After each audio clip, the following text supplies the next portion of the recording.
In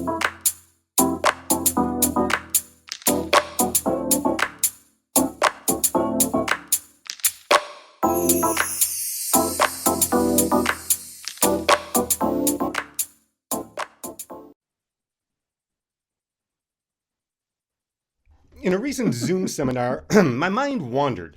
Noticing the diversity of preferred pronouns on the screen, I started to wonder what God's Zoom square would be like and which pronouns God would choose. So I imagined a Zoom square filled with nothing, because the oldest, and I think still best image of God, is no image at all.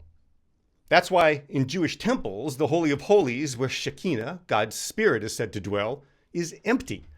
There are no statues of God, no icons or figurines in any Jewish temple, just space. Space filled with God's palpable presence. Space that doesn't require names and images, because thousands of years ago, we better understood that God is less person than presence, and that everyone, regardless of belief, is invited to the God experience. So, an invisible square for God, and at the bottom of that invisible, yet full of God's Zoom square, a simple label, God, parentheses, they, them. I have a couple of reasons for considering God's pronouns as they, them. First, we desperately need to diversify our God imagery. Millennia of a patriarchal sky god has stunted our spiritual growth, caused centuries of wars, and exacerbated our inability or our unwillingness to see each other as divine, whole, and worthy, regardless of ethnicity, sex, and gender. Second, God as a plurality of personalities is the original biblical and Jewish concept of Yahweh. God is not merely a singular entity. God is all in all, the Alpha and the Omega of everything. The first words of the Tanakh are Bereshit bara Elohim. In the beginning, God created. Now, what I find interesting about that is the word Elohim, because it's a grammatically plural word, but it refers to a single deity. I mean, the original authors built they, them into the heart of the Bible.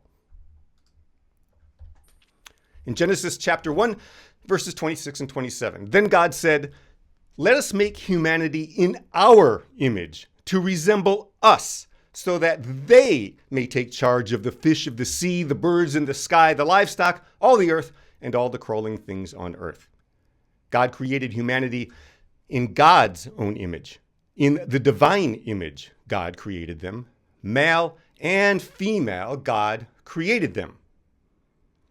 God makes humanity not in his, but in our image.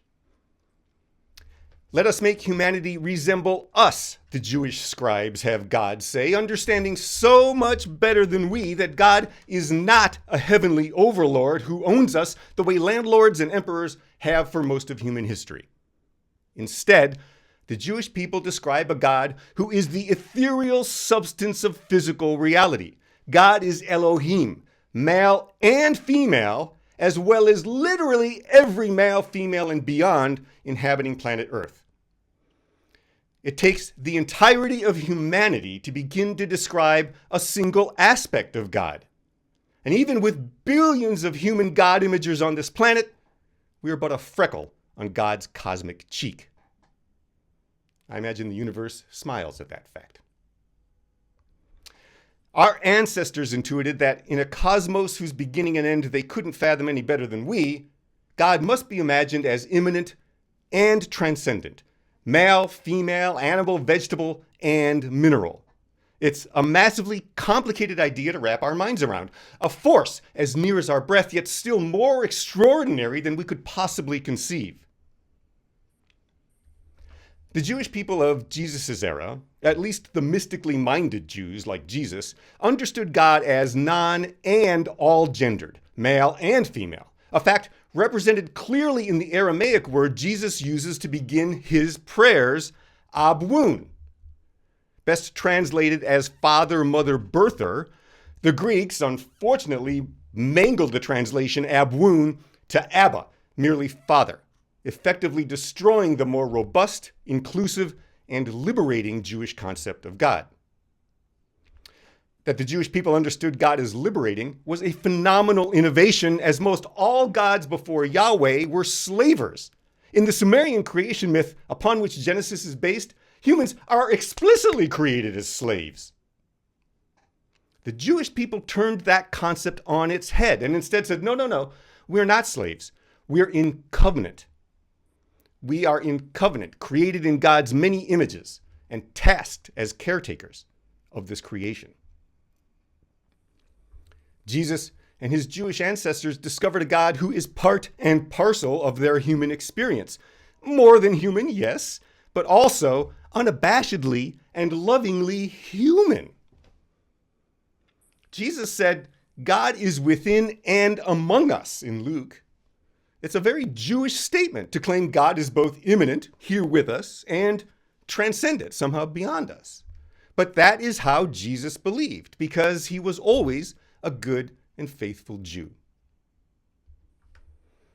God's transcendence and immanence make God utterly indescribable by any name or illustration. And while many today argue or get upset about names and pronouns for God and whether or not God is male or female or energy or a flying meatball, and by the way, God is all of those things and more, our ancestors saw the futility of that line of thinking and decided not to worry about it.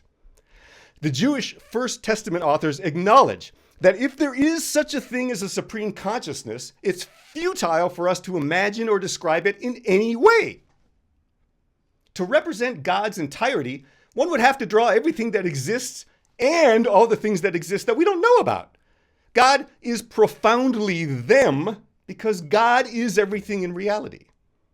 The most fantastic imagination ever could never draw the totality of God, never mind words. I tried, though. I elicited the help of AI art generator DALL-E 3 to create an illustration of God. So here's DALL-E 3's response to my prompt, which was, in an abstract style, draw everything that exists and all the things that exist that we don't know about, interconnected by God energy. This is what DALL-E drew. It's clever, but of course it's still a limited interpretation of the fundamental energy of being. How can anything we create capture the totality of the all in all? No songs, movies, or virtual reality could ever adequately describe all that God is, because God includes all the things that we're only now discovering, like quarks and quantum entanglement and multidimensional realities. It's all God, right here, right now, immanent, yet undiscovered. I mean, can anyone feel God's loving energy? Does anyone sense God anymore, especially in the profoundly personal way that our ancestors wrote about? I imagine that God, whether in a Zoom meeting or not, is they, because my purest experiences of God's love make me feel connected to everyone and everything. I somehow just know that God is the foundational force of your life and mine. I believe that God is consciously experiencing what it's like to be you and me and everything. A hawk, a dove, a whale, a tree, a star, a molecule, and every type of human. A straight human, a gay human, humans of color, white humans, male, female, and everything between the binaries humans. God is being, pure and simple, and they're with us every minute of our lives, and probably beyond. Amen. Our question to consider today is, how do words and images help or hinder your connection to God and humanity? How do words and images help or hinder your connection to God and humanity? We may have a little overlap from what we talked about this morning, but I think this will be a great conversation. Let's go into breakout rooms for a few moments, and then we'll get back together to discuss as